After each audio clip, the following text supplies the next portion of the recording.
अल्हम्दुलिल्लाहि रब्बिल आलमीन वस्सलातु वस्सलामु अला सय्यिदिल अंबिया वल मुरसलीन अम्मा बाद फ़अऊज़ु बिल्लाहि मिनश शैतानिर रजीम बिस्मिल्लाहिर रहमानिर रहीम।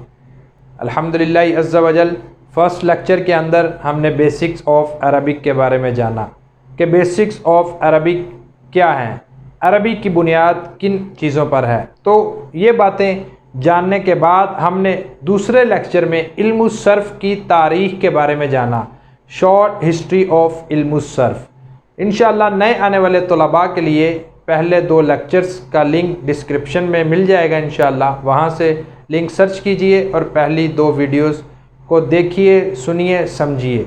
आइए आज के सबक की तरफ चलते हैं। आज हम इंशाअल्लाह उल अज़ीज़ इल्मुस सर्फ़ की तारीफ़, इल्मुस सर्फ़ का मौजू, इल्मुस सर्फ़ की गर्ज़ व गायत और इल्मुस सर्फ़ को सर्फ़ कहने की वजह और इंशाअल्लाह उल अज़ीज़ आखिर में इल्मुस सर्फ़ की अहमियत पर इंशाअल्लाह कुरान मजीद फ़ुरक़ान हमीद से 2 मिसालें ज़िक्र की जाएंगी जिससे इल्मुस सर्फ़ की अहमियत का अंदाज़ा लगाया जा सकता है। इंशाअल्लाह चलते हैं अपने सबक की जानिब। इल्मुस सर्फ़ की तारीफ़। पहला पॉइंट, इल्मुस सर्फ़ की तारीफ़। आम कुतुब के अंदर इल्मुस सर्फ़ की तारीफ़ डायरेक्ट तौर पर बयान की जाती है, लेकिन इससे पहले हर चीज़, हर पॉइंट से पहले उस पॉइंट के बारे में जानने की कोशिश कीजिए कि ये पॉइंट जो है, इस पॉइंट से हमें किन चीज़ों के बारे में इल्म हासिल हो सकता है। फर्स्ट ऑफ ऑल इल्मुस सर्फ़। इल्मुस सर्फ़ से हमें ये बात मालूम हुई कि ये इल्म है। सर्फ़ इसका नाम है लेकिन ये इल्म है।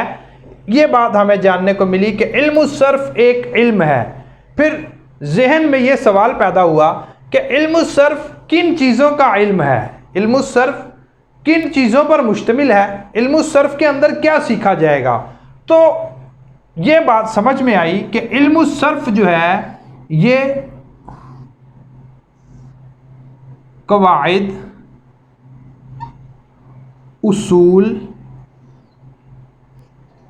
ज़वाबित। इल्मुस सर्फ़ कवाइद का इल्म है, इल्मुस सर्फ़ उसूल का इल्म है, इल्मुस सर्फ़ ज़वाबित का इल्म है।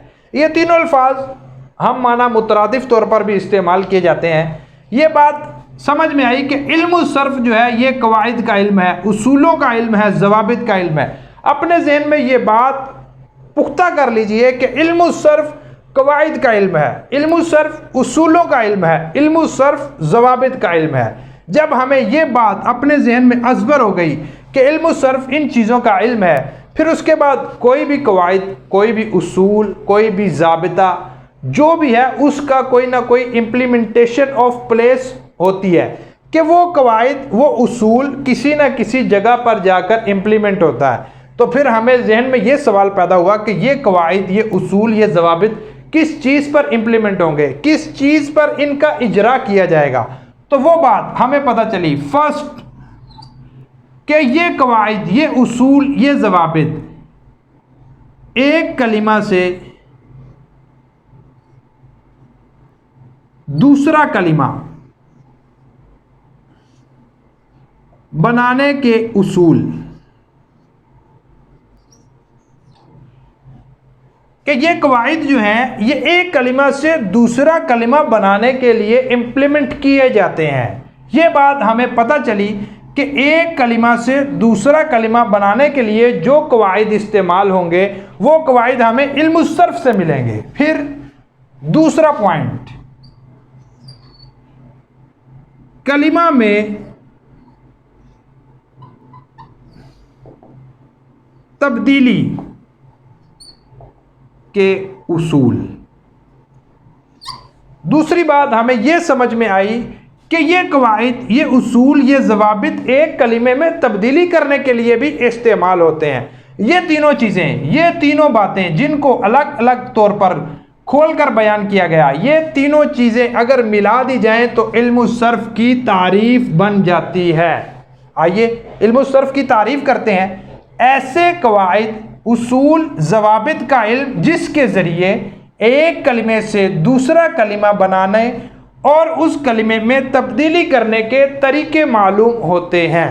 ये है जी, ये तीनों चीज़ें 1 2 3, ये तीनों चीज़ें मिलेंगी तो इल्म सर्फ की तारीफ बन जाएगी। अगर इन तीनों चीज़ों को इसी तरह अज़बर जहन में पुख्ता कर लिया जाए तो इंशाअल्लाहुल अज़ीज़ इल्म सर्फ की तारीफ इंशाअल्लाह जहन में पुख्ता तौर पर आ जाएगी। दूसरा सवाल, इल्म सर्फ का मौजू। अब इल्म सर्फ ज़ाहिर बात है, कोई भी इल्म है तो उसकी वजह होती है, किसी चीज़ के लिए उसे वजह किया जाता है, उस इल्म का दारोमदार किसी चीज़ के गिर्द होता है, उस इल्म का कोई मौजू होता है, वो इल्म जो है वो किसी मदार के अंदर सर्कल में समझ लें कि राउंड अबाउट किसी चीज़ के गिर्द घूम रहा होता है, वो जो चीज़ है वो उस इल्म का मौजू होता है। अब इल्म सर्फ का मौजू क्या है? इल्म सर्फ का मौजू तारीफ के अंदर इसका मौजू मौजूद है, तारीफ के अंदर इसका मौजू मौजूद है कि इल्म सर्फ का मौजू। इल्म सर्फ का मौजू क्या है? इल्म सर्फ का मौजू जो सर्फ की किताबों में बयान किया गया, सीगा के एतिबार से कलिमा।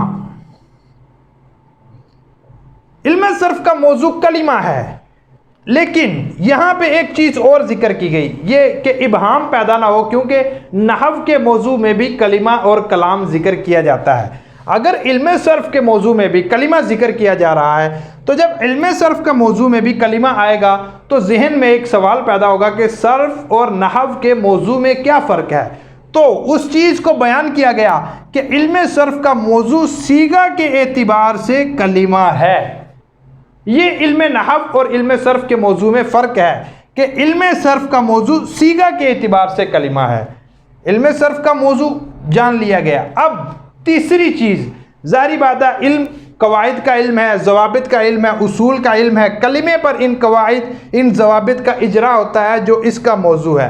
अब इसकी गर्ज क्या है? आखिर इल्म को सीखने की कोई गर्ज भी होती है कि इल्म किस लिए सीखा जाएगा, इल्म सर्फ क्यों सीखा जाए, इसकी गर्ज क्या है, इसकी गायत क्या है। तो उस चीज़ को जो बयान किया गया कि इल्म सर्फ की गर्ज और गायत, इल्म सर्फ को सीखने का मकसद, इल्म सर्फ की गर्ज क्या है।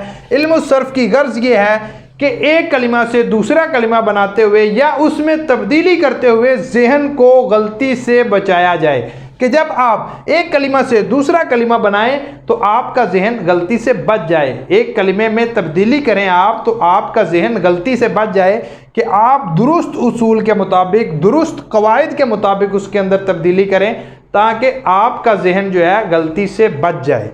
अब इल्म सर्फ का मौजू भी हो गया, इल्म सर्फ की गर्ज़ो गायत भी बयान कर दी गई। अब तीसरी चीज़ है इल्म सर्फ को सर्फ कहने की वजह। इल्म सर्फ को सर्फ कहने की क्या वजह है? अब तीसरी चीज़, इल्म सर्फ को सर्फ कहने की वजह। अब इल्म सर्फ, सर्फ का लुग़वी माना, सर्फ का लुग़वी माना क्या है? अब सर्फ का लुग़वी माना जब जाना गया तो सर्फ का लुग़वी माना हमें मालूम हुआ कि इसका माना है जी फेरना। इसका लुग़वी माना है फेरना। तो जब तारीफ में भी ये बात वाज़ेह हो गई कि एक कलिमे को फेर कर दूसरा कलिमा बनाया जाता है या एक कलिमे में तब्दीली करके दूसरा कलिमा बनाया जाता है, तो गोया कि एक कलिमे को दूसरे कलिमे की तरफ फेरा जाता है। इसी फेरने की वजह से इल्म सर्फ को इल्म सर्फ कहा जाता है। ये है जी इल्म सर्फ को सर्फ कहने की वजह। फिर एक मकूला अरबी का जिक्र किया गया था, और सर्फ उम्मुल उलूम। अब सर्फ को उम्मुल उलूम क्यों कहा जाता है? इल्म सर्फ कुरान मजीद और अहादीस मुबारका को समझने के लिए एक कलीदी हैसियत रखता है, एक ऐसी हैसियत रखता है कि जिसके ज़रिए हम कुरान और हदीस को दुरुस्त तरीके से समझ नहीं सकते। इसके बारे में अल्लामा ज़रकशी रहमतुल्लाह अलैह अल बुरहान फ़ी उलूमिल कुरान में फरमाते हैं कि इल्म सर्फ ऐसा इल्म है जो मुफस्सिर की ज़रूरत है। इल्म सर्फ की अहमियत नहव से बढ़कर है, क्योंकि इल्म सर्फ के अंदर कलिमे के ज़ात के बारे में बहस की जाती है, जबकि इल्मुन नहव के अंदर कलमे के अवारिस के बारे में बहस की जाती है। ज़ाती तौर पर जो बहस की जाती है कलमे के बारे में वो इल्मुस सर्फ में की जाती है। इसीलिए अल्लामा ज़रकशी ने अल बुरहान फ़ी उलूमिल कुरान में ज़िक्र किया कि इल्मुस सर्फ की अहमियत इल्मुन नहव से बढ़कर है, लेकिन तलबाए कराम इल्मुन नहव को ज़्यादा तरजीह देते हैं। लेकिन इल्मुन नहव का समझने के लिए इल्मुस सर्फ का आना बहुत ज़रूरी है। जब तक आप इल्मुस सर्फ पर गिरफ्त नहीं करेंगे आप इल्मुन नहव पर गिरफ्त नहीं कर सकते। ये थी जी इल्मुस सर्फ को उम्मुल उलूम कहने की वजह, क्योंकि कुरान मजीद फुरकान हमीद को समझने के लिए ये एक कलीदी हैसियत रखता है, जिसकी वजह से इसे उम्मुल उलूम कहा जाता है। अब आगे चलिए कि इल्मुस सर्फ की अहमियत अगर हम देखें तो कुरान मजीद फुरकान हमीद से हमें कैसे पता चलेगा कि इल्मुस सर्फ की क्या अहमियत है। कुरान मजीद फुरकान हमीद में सूरतुल जिन की आयत नंबर 4 में अल्लाह तबारक व तआला इरशाद फरमाता है व अम्मल क़ासितूना फ़कानू लिजहन्नमा हताबा, के जुल्म करने वाले जहन्नम का ईंधन है। अब यहाँ पे लफ्ज़ इस्तेमाल किया गया अल क़ासितून, ये लफ्ज़ एक इस्तेमाल किया गया अम्मल क़ासितूना फ़कानू लिजहन्नमा हताबा। अब यहाँ पे अगर इसका असल जो मादा है वो निकाला जाए तो वो निकलेगा जी काफ सीन तो। अब काफ सीन तो, अब इसी आयत मुबारका के अंदर काफ सीन तो से कासितूना आया, तो जिसका माना जो है फ़कानू लिजहन्नमा हतबा, के जुल्म करने वाले जहन्नम का ईंधन है। और दूसरी आयत मुबारका सूरतुल हुजुरात में ज़िक्र की गई, जो दूसरी आयत मुबारका ज़िक्र की गई वह अक़सितू इन्नल्लाह युहिब्बुल मुक़सितीन, इसमें लफ्ज़ अक़सितू आया। अब अक़सितू जो लफ्ज़ आया, अब इस लफ्ज़ का भी मादा देखा जाए तो काफ सीन तो है, और कासितून का मादा भी देखा जाए तो काफ सीन तो है। लेकिन अक़सितू का माना ये किया गया कि इंसाफ करो, अल्लाह तबारक व तआला इंसाफ करने वालों को पसंद फरमाता है। अब ये माना हमें कैसे पता चला कि कासितून का माना जुल्म करने वाले हैं और अक़सितू का माना इंसाफ करने वाले हैं, ये हमें सर्फ से पता चला।